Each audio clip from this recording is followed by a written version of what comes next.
हम बात करेंगे कुछ सियासी एक जमात बन रही है उसके हवाले से, कुछ लाहौर हाई कोर्ट के डेवलपमेंट्स हैं उनके हवाले से।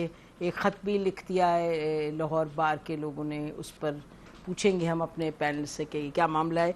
हमारे साथ स्टूडियो में मौजूद हैं मुस्तफ़ा नवाज़ खोखर साहब, सीनियर पॉलिटिशियन हैं और सीनियर एनालिस्ट हैं और बड़ी बात दबंग तरीके से करते हैं।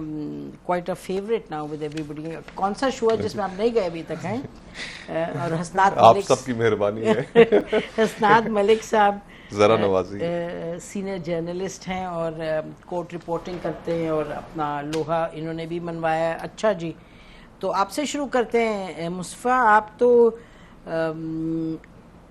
अवाम पाकिस्तान के तो लग रहे थे कि आप रूहे रवा में से, फिर बिल्कुल हमारा काफ़ी अरसा इस चीज़ के ऊपर आपस में मशावरत रही और फिर इलेक्शंस के बाद जब शाहिद साहब ने ये फैसला किया कि उन्होंने फ़ौरन पार्टी अनाउंस करनी है, तो मेरा मशवरा और राय उनको यही थी कि अभी थोड़ा इंतज़ार करना चाहिए। अभी 8 फरवरी के बाद नई पॉलिटिकल रियलिटीज़ इमर्ज हुई है। बहरहाल ये मेरा अपना नुक्ता नज़र था और उन्होंने मुनासिब यही समझा और उनके पास भी इस चीज़ के सॉलिड पॉइंट्स हैं और उन्होंने यही फैसला किया कि वो जुलाई के फर्स्ट वीक में प्रॉबेबली अनाउंस करेंगे। लेकिन मैंने उन्हें यही राय दी थी कि अभी थोड़ा ठहरना चाहिए और वो अभी अनाउंस कर रहे हैं फर्स्ट वीक ऑफ जुलाई में। तो रिलीज कर दिया, मतलब जी हाँ, तो इफेक्टिवली अनाउंस जी हो हाँ, गया। जी हाँ, जी हाँ। तो मैं उसमें फिलहाल ऑब्वियसली अभी शामिल नहीं हो रहा। जब आगे कुछ वक्त गुजरेगा तो फिर देखेंगे। मेरे ख्याल में इस वक्त मुल्क की सियासत बहुत तूफानों से गुजर रही है और जब ये तूफान थमे, बादल छटेंगे तो कुछ आगे नजर आएगा कि क्या होने जा रहा है इस मुल्क में। अभी इस्टेब्लिशमेंट जुडिशरी की लड़ाई वो अपने अरूज की तरफ जा रही है। मुल्क के अंदर जो पॉलिटिकल क्राइसिस है, इकोनॉमिक क्राइसिस है, वो थमने में नहीं आ रहा। तो पॉलिटिकल पार्टी के लॉन्च का जो वक्त है वो ऐसा होना चाहिए कि जिसमें टाइमिंग ऐसी होनी चाहिए कि जिसमें इतनी पोलराइजेशन के ऊपर आपके ऊपर कोई उंगली भी ना उठा सके और फिर लोग भी आपके बयानिए की तरफ मुतवज्जे हों। तो वो वक्त अभी मेरे ख्याल से अभी कुछ आगे चलकर आ जाएगा, लेकिन अभी मेरे ख्याल में, मेरे नुक्ते नजर के मुताबिक वो नहीं। तो धचका लगा होगा उनको, तो क्यों फ्रेंड्स है धचका तो लगा होगा। देखते थे तो ये तीनों को देखते थे। मैं तो नहीं कह रही 3 मस्किटियर्स, लेकिन मैं ये कह रही हूँ नहीं, मेरा ख्याल है ठीक फैसला है। पहले रूल्स ऑफ गेम तो तय हो। इस वक्त जो सियासत है जो इदारों में, वहाँ तो तयन हो कि इदारों ने क्या करना है, अदलिया ने क्या करना है, मुक़्तदर हल्की एस्टेब्लिशमेंट जिनको हम कहते हैं उन्होंने क्या करना है, फिर सियासी जमातें जो हैं वो। और इस वक्त जो सूरत हाल है वो हम देखते हैं कि PTI को जब तक एक दफ़ा इक़्तिदार लोग फिर आजमा नहीं लेते, तो मेरा नहीं ख्याल कि कोई और नई पार्टी की कोई गुंजाइश है। हाँ, गुंजाइश है, वो हम अपनी राय की बात होती है। लेकिन एक सियासतदान होने के हवाले से जब आप खुद बयान करें कि हालात इतने चैलेंजिंग हैं, तो सियासतदान फिर चैलेंज के वक्त साइड पे बैठता है। नहीं, अभी देखें, सियासत तो हो ही नहीं रही मुल्क के अंदर। इस वक्त तो सिर्फ ताबेदारी चल रही है कि कौन ज्यादा ताबेदार है और जो अपनी ज्यादा ताबेदारी साबित करने में कामयाब हो जाए उसके हाथ इक़्तिदार पकड़ा दिया जाता है, और वो भी मुकम्मल इक़्तिदार नहीं, इक़्तिदार का सिर्फ एक महदूद हिस्सा। तो अब पहले तो सियासतदानों को और सियासी जमातों को मिलकर ये बात तय करनी है कि इस मुल्क को चलाना किसका काम है। क्या हमारा यही रोल है कि हमें जब हमसे नाराजगी हो जाएगी, नापसंदीदगी का इजहार होना शुरू हो जाएगा, हमसे बैसाखियां हटा ली जाएंगी, तो फिर हम जेलों में चले जाएंगे और हमारी जगह कोई और आ जाएगा? ये जो हमारी इस्टेब्लिशमेंट को भी अब इस चीज पे सोचना पड़ेगा कि मुल्क इस तरह नहीं चल सकता। तो जब सियासत इन चीजों से बाहर निकलेगी तो तब सियासत होगी। आजकल तो ताबेदारी है, ताबेदारी जो बेहतर कर ले उसका यकीन दिला दे। PTI भी ताबेदारी कर रही है। PTI, इमरान खान साहब ऑन रिकॉर्ड है कि मुतअद्दिद दफा कह चुके हैं कि मैंने किसी पॉलिटिकल पार्टी से बात नहीं करनी और अगर बात करनी है तो सिर्फ इस्टेब्लिशमेंट से करनी है। तो ताबेदारी का अब मैं उसको इस नुक्ते नजर से देखता हूं कि एक वक्त था मियां नवाज शरीफ साहब बुलंदियों की उरूज पर थे, वोट को इज्जत दो के नारे की वजह से, और जब वो उस नारे से पीछे हटे, उन्होंने डील कर ली, तो हमारा माशरा भी पीछे आया। भले उनकी जमात को कुछ सियासी फायदा उससे हासिल हुआ हो और आज भी मैं ये समझता हूं कि इमरान खान साहब अगर इस्टेब्लिशमेंट के साथ डील करते हैं तो शायद उन्हें उसके नतीजे में कोई रिलीफ मिल जाए, उनकी पार्टी को रिलीफ मिल जाए, इक़्तिदार शायद दोबारा मिल जाए, लेकिन माशरा पीछे आएगा। हमने इस लूप से बाहर निकलना है, बतौर माशरा बाहर निकलना है कि जहां पर लोगों की राय का एहतराम किया जाए, उनके फैसलों का एहतराम किया जाए, ना कि फॉर्म 47 के जरिए लोगों के ऊपर हुकूमतें थोप दी जाएं इस मुल्क के अंदर। तो ये बहस तय होना इस मुल्क के लिए मैं समझता हूँ ठीक है। तो शाहिद खाकान अब्बासी साहब, फॉर्मर प्राइम मिनिस्टर, जो कि काफ़ी आप जो बात कर रहे हैं उसके हवाले से बात करते रहे हैं हसनात, तो वो शाहिद खाकान अब्बासी पार्टी बना के यही एजेंडा आगे ले जाते जो ये कह रहे हैं, तो उसमें हर्ज था कोई? मेरा ख्याल है कि वो अगर नून लीग में रह के वहाँ अगर सियासत करते और इख्लाफ करते वो ज़्यादा बेहतर होता। नून लीग में रिफॉर्म आती हैं, और इसी तरह अगर और जो पार्टीज हैं इनके अंदर से आवाज़ें आएँ, तो ये बजाय इसके कि नई पार्टियां बने, इनको रिफॉर्म करने की ज़रूरत है। चाहे वो पीटीआई है, पीटीआई में बहुत सारे प्लान, जिस तरह की सियासत है कि जी जलाओ गिराओ और ये धरने, और ये वहाँ भी रिफॉर्म की बड़ी ज़रूरत है। पीपल्स पार्टी में, नून लीग में, तो विद इन पार्टीज जो हैं वो लोगों को उठना होगा। नई पार्टियों के बजाय इन पार्टी जो 3 पार्टियां हैं इनमें रिफॉर्म की जरूरत है, और अंदर से बातें हों, एक जो है वो प्रेशर ग्रुप बने या जो भी कि उस पर हो। हाँ, ये अलग बात है कि यहाँ लीडरशिप जो है वो इतनी यानी इसमें हम देखते हैं कि उसमें सब्र या वो एक नहीं है कि जी वो आपकी बात को सुन ले। अगर आपने उनसे डिसेंट किया तो ये जो मुस्तफ़ा साहब के साथ हुआ, ये सबके साथ फिर यही है कि आपको कहेंगे कि जी आप अलहदा हो जाए। तो ये एक है मामला, लेकिन अभी भी ज़रूरी ये है कि सियासी जमातों के अंदर रह के 3 ये लोग जो हैं ये वहाँ बात करें, और वहाँ जो है वो कोई तब्दीली आए तो फिर बात बनती है। ठीक, हमें बता गए हैं वो पार्टी के इंफॉर्मेशन सेक्रेटरी पीटीआई के रऊफ हसन साहब के ज़ुबैर साहब तो बहुत उनको सख्त ख्वाहिशमंद हैं कि पार्टी ज्वाइन करें पीटीआई, तो उसके बाद आपका तो नहीं हमें वो बताएंगे? देखिए, मैं जो तहरीक इंसाफ की जो सियासत है उनका अपना एक नुक्ता नज़र है, लेकिन मुझे जो चीज़ मेरी समझ में नहीं पड़ती वो मज़हब और सियासत का जो एक मिलाकर उसको लोगों के सामने पेश किया जाता है। मैं ये समझता हूँ कि आज के दौरे हाजिर में एक हुक्मरान का काम यह है कि वो अवाम के अंदर खुशहाली लेकर आए, इंसाफ पैदा करे, सेहत और तालीम का बंदोबस्त करे। हुक्मरान ने अपनी कब्र में जाना है, मैंने अपनी कब्र में जाना है। वो मेरे अमाल का जिम्मेदार नहीं है, मैं उसके अमाल का जिम्मेदार नहीं हूं। तो इन चीज़ों के ऊपर फोकस होना चाहिए। तो वो जो मज़हब का इस्तेमाल होता है, मैं तो ज़ाती तौर पे मेरा जहन उसको तस्लीम नहीं करता। तमाम तर फोकस रिफॉर्म्स के ऊपर होना चाहिए। मुल्क के अंदर जो अदारे हमारे गल सड़ चुके हैं उनको बेहतर करने के लिए होना चाहिए। लोगों की ज़िंदगी इस मुल्क के अंदर तबाह बर्बाद है। हमारा माशरा जिस नहज पर पहुंच गया है कि ये जो इस महीने के अंदर 2 वाक़यात हुए, सरगोदा में क्या हुआ, जो एक जत्थे ने वहां पर एक मसीह भाई थे हमारे, उनको हलाक किया। फिर देखिए, इतनी इंतहा पसंदी की तरफ हमारा माशरा चला गया है कि तमाम पॉलिटिकल पार्टीज इससे किनारा कश हो चुकी हैं। वो आज भी घबराती हैं बात करने से। आज भी मैं अखबारात देख रहा था, अखबारात में सवात इंसिडेंट के ऊपर कोई सियासी रहनुमा सामने आकर बोला नहीं। ये तो दीनी जमातों के लिए भी जरूरी है कि वो भी आकर लोगों को आगाही दें कि यार हमारा दीन ये नहीं कहता कि तुम लोगों को सड़क के ऊपर फैसला करके उनको जला के राख कर दो, पता भी नहीं कि उसने किया है या नहीं किया।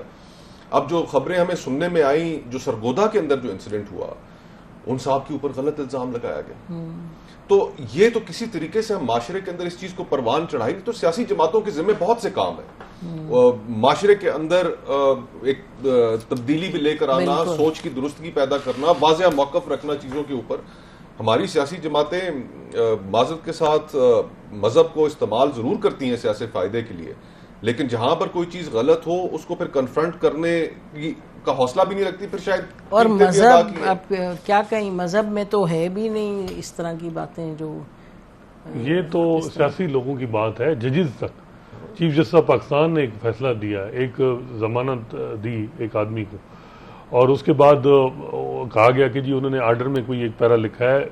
पंजाब हुकूमत से एक रिव्यू कराया गया, रिव्यू पिटीशन जो है जुमे से पहले लगाई गई कि जुमे के बाद जो है वो प्रोटेस्ट होने थे, और वो जो है वो एडमिट हुई कि जी वो अब उसके उस पर नोटिस हो गए और अभी उस पर जजमेंट रिजर्व है, डिफेंसिव हो गए चीफ जस्टिस साहब। और हालांकि चीफ जस्टिस काजी फैसल, अच्छा, हालांकि माजी में हम देखते हैं कि उन्होंने पोजीशन ली है, और इसी तरह अभी लाहौर हाई कोर्ट के एक जज साहब ने उन्होंने कुछ साइटेशन की हैं, कुछ पैराग्राफ जो ये जब कॉन्स्टिट्यूशन बना इससे पहले के कुछ जजमेंट थे उस पर, तो उसके बाद उन पर कंप्लेंट फाइल हुई बड़े जय्यद उलमा की तरफ से, और फिर उन जज साहब ने भी उसी तरह एक उनसे एक रिव्यू उन्होंने दायर करवाई गई उनके सामने। उन्होंने फिर क्लियर किया कि जी जो है वो कि ये जो चीज़ है ये जो है वो कॉन्स्टिट्यूशन से पहले की जो चीज़ साइटेशन थी, और ये जो और बाकायदा क्लैरिफिकेशन दे के ऐसा लगा कि उन्होंने जान छुड़ाई। तो ये जजेस के भी ये सूरत हाल है। इसी तरह हमारे जो माजी में हर इंस्टीट्यूशन, इवन पावरफुल इंस्टीट्यूशन में भी कोई आदमी है तो उस पर भी इस किस्म की चीज़ें लगती हैं, तो वो भी डिफेंसिव हो जाते हैं। तो ये बड़ा ही अनफॉर्चुनेट है, और इसमें कोई भी इस वक्त लीड करने को तैयार नहीं है। और पॉपुलर, चाहे वो इमरान खान हो, चाहे कोई इमरान खान एक जमाने में देखे ना, एक जमाने में बेनजीर भुट्टो साहबा पोजीशन लेती थी, नवाज वो लेती थी पोजीशन बड़ी क्लियर, हाँ बहुत। बिलावल ने बहुत मर्तबा बात की कि इंतहा पसंदी। फिर उसके बाद आपको बताएं नवाज शरीफ साहब ने, जब अख्तर हमीद खान साहब पे केस चला था, उन्होंने भी बहुत के जी वो याद नहीं, वो सुनाते थे कि रसूलुल्लाह सल्लल्लाहु अलैहि वसल्लम पर एक खातून आके कूड़ा फेंकती थी तो वो बीमार आई नहीं एक दिन, तो उसकी मिजाज पुरसी करने गए। तो ये ऐसे नहीं कि बात नहीं करते रहे, लोग करते रहे, लेकिन वक्त के साथ साथ वो स्पेस श्रिंक होती रही है। अब उसमें देखें ना, स्पेस इतनी श्रिंक हो गई। फिर अब हमारे एक ज़माना था कि आपने दुरुस्त निशानदेही की कि शहीद बीबी तो बड़ी क्लियर थी अपनी सोच में। पीपल्स पार्टी इस हवाले से गुफ्तगू करती भी रहती है, बिलावल साहब भी करते रहे। मियां नवाज शरीफ साहब ने अकलियतों को एक दफा भाई कह दिया, तो वो भाई कहने पे एक उनको हो गया।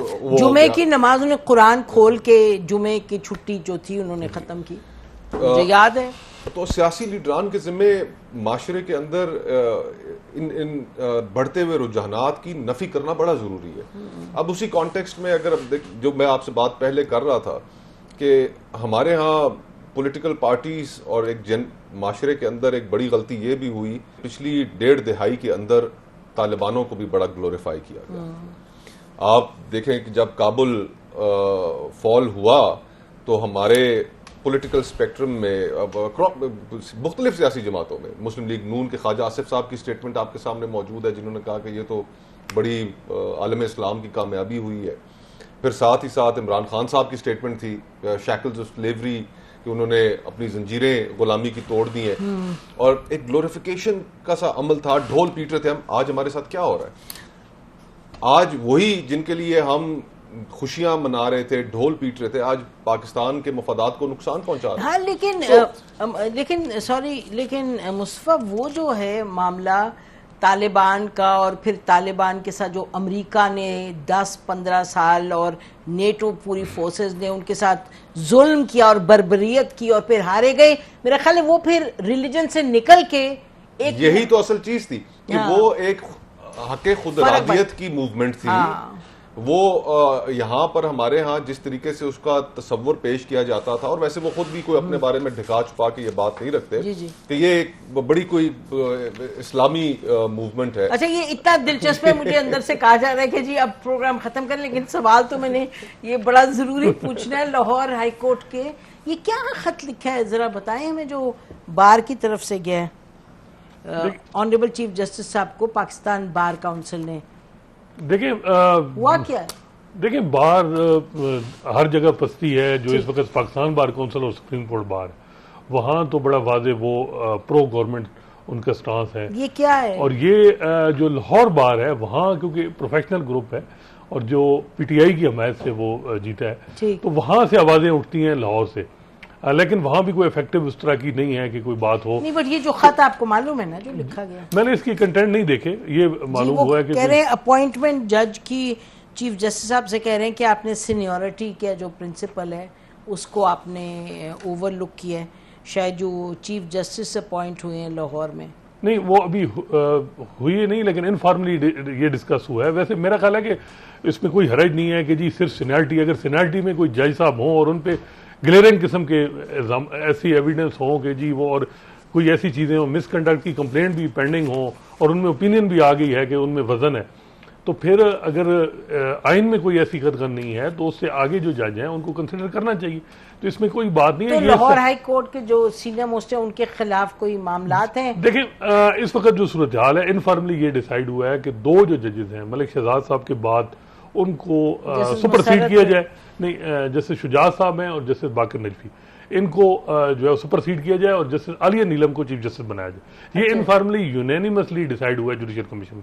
अब जो है प्रेशर ग्रुप जो है वो एक्टिव है कि नहीं, हुकूमत का एक जो स्ट्रॉन्ग सेक्शन है वो चाहता है बाकर नकवी साहब को बनाया जाए, कुछ कहते हैं जी कि शुजात साहब को बनाया जाए, लेकिन जुडिशियल कमीशन में जो एक इनफॉर्मली यूनैनिमसली डिसाइड हुआ है 7 जून को कि जस्टिस आलिया नीलम पहली खातून जज जो है वो लाहौर हाई कोर्ट की चीफ जस्टिस। और आप फरमा रहे हैं कि सही वजूहात हैं जिनकी बिना बिल्कुल, मेरा ख्याल है कि वजूहात में वजन है। अच्छा जी, quickly your comment on this के एक तो वो अल जहाद वो जो केस है जिसमें वो इस्टेब्लिश हुआ सीनियर मोस्ट, बट जैसे ये हसनात कह रहे हैं कि इफ देयर आर इश्यूज, हम वो सियासी इस्तेलाह में एक लफ्ज इस्तेमाल करते थे ना, जेरीमेंडरिंग, के आप हल्के बदल देते हैं, ये कर देते हैं, वो कर देते हैं। तो आप तो जुडिशरी के अंदर भी ये हो रहा है कि आपने मलिक के शहजाद साहब से आपने जान छुड़ानी थी, उनको फौरन सुप्रीम कोर्ट ले आए कि यार इसको 1.5-2 साल कौन बर्दाश्त करेगा, ये कौन सी लाइन पर जा रहे हैं, ये तो ट्रिब्यूनल्स बना रहे हैं, ये तो फैसले हमारी मर्जी के नहीं आएंगे, उनको हटाओ, इनको सुप्रीम कोर्ट ले आओ। तो अब अदलिया के अंदर भी यही सूरत हाल है कि वहां पर भी कोशिश यही की जा रही है कि जो इंडिपेंडेंट माइंडेड जजेस हैं उनको साइडलाइन किया जाए। इस्लाम यहां पर जजेस चीख रहे हैं कि उनके साथ जो किया जा रहा है, पेशावर हाई कोर्ट के जजेस की आप कंप्लेन देख लें, वो कहते हैं हमें नॉन स्टेट एक्टर से धमकियां दिलवाई जाती हैं, ये उन्होंने ऑन रिकॉर्ड कहा है। फिर इस्लामाबाद हाई कोर्ट के जजेस की आप देख लें, जो शहजाद साहब ने, जो चीफ जस्टिस हैं लाहौर हाई कोर्ट के, उन्होंने जो परसों ऑर्डर दिया उसके अंदर जो डिटेल्स हैं, जो एक जज साहब के साथ उनकी अदालत के ऊपर फायरिंग की गई, इस तरह के हालात लोग समझे हम कोई जेम्स बॉन्ड की कहानी सुना रहे, प्रोग्राम खत्म कर देते हैं, फिर करेंगे इस पे तफसील में बात। हज़रत आपका बहुत शुक्रिया और आपका भी बहुत शुक्रिया। नाज़रीन, टाइम का ये नहीं कि हम नहीं चाह रहे थे कि सुने, हम इनको फिर दावत देंगे इन दोनों को और इस पर बात करेंगे। हमारी तो सज इतना है। खुदा हाफिज़, पाकिस्तान जिंदाबाद।